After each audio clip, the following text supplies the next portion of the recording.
baby.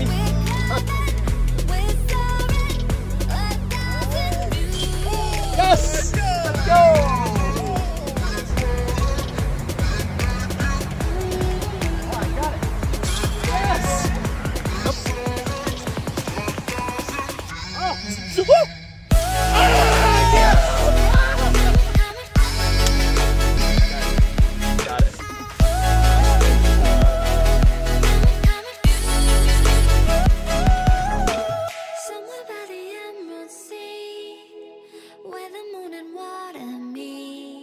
Hey everybody, today on Iceberg TV we are going to be the ultimate DISCMANIA fanboy for one day, and we started our day off at Sugar Disc Golf Course. I turned my Origin over out of bounds and we find ourselves inside the circle, obviously donking that easy putt.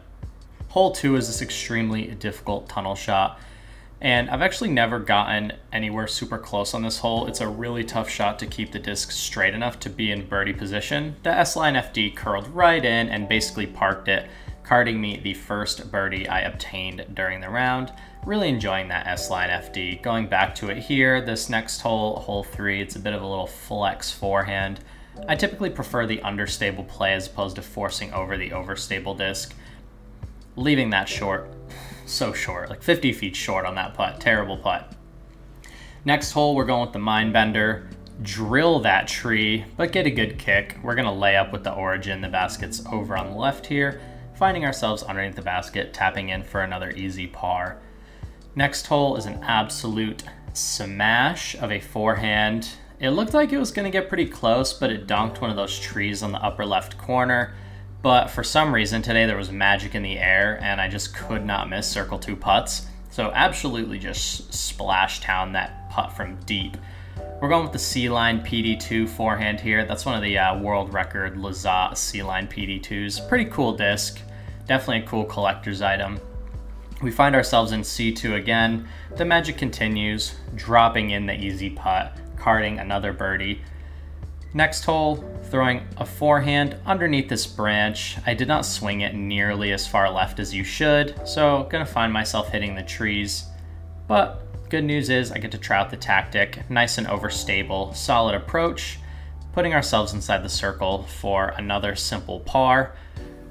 Definitely not playing too badly. I wasn't sure how I would do with all DISCMANIA discs, but ever since the addition of the new S-Line stuff, the variety is pretty solid.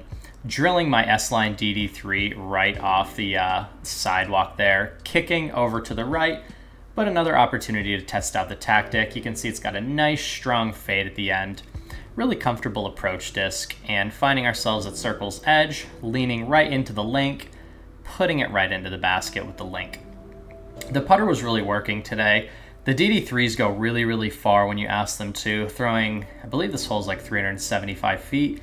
But just absolutely parking it. I went about 15, maybe 10, 15 long with the DD3 flick and pretty much a pure hyzer, so those DD3s go real far. Next hole, we've got the weird Minecraft looking houses on the right and a protected basket. The backhand hyzer is the easiest way to access the green, so going with that backhand hyzer with the MD3, letting the disc fade in and carding another birdie.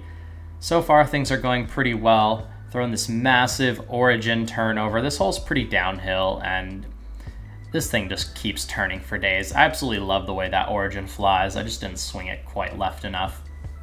I didn't film the first putt on accident, but I airballed the birdie putt, tapping in for another par, throwing another Origin turnover here.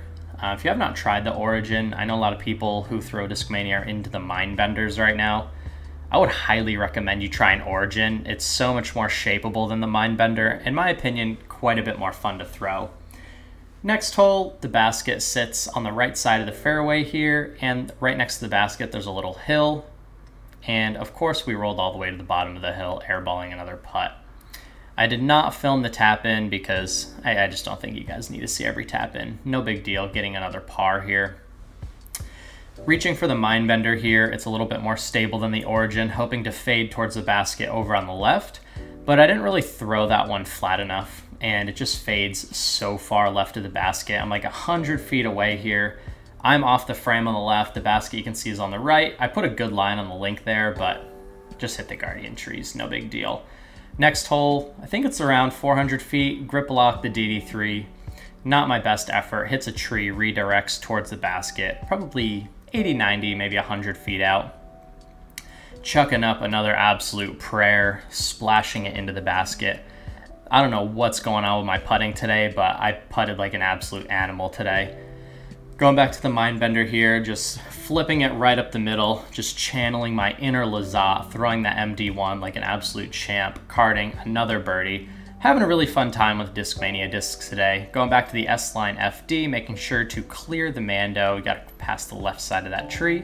Finding myself outside the circle. Can we recreate any more magic for today? Not quite, but that's okay. I mean, we made a few gifts. Those are some pretty crazy putts we were able to knock down. We're going with the S-line FD one last time, accidentally turning it over a bit too much, but it kicks over towards the basket. We have one last chance at greatness here. Straddle putt around the trees. Can we finish strong and getting another birdie? So being a DISCMANIA fanboy for the day was a really fun challenge, and I really like going that full bag route. I think it's a really fun way to test out new discs, challenge yourself, improve your game, and get better at disc golf. Comment what brand I should try next down below. You're watching Iceberg TV. Thank you so much for watching. I have a few really exciting projects I'm excited to share with you guys.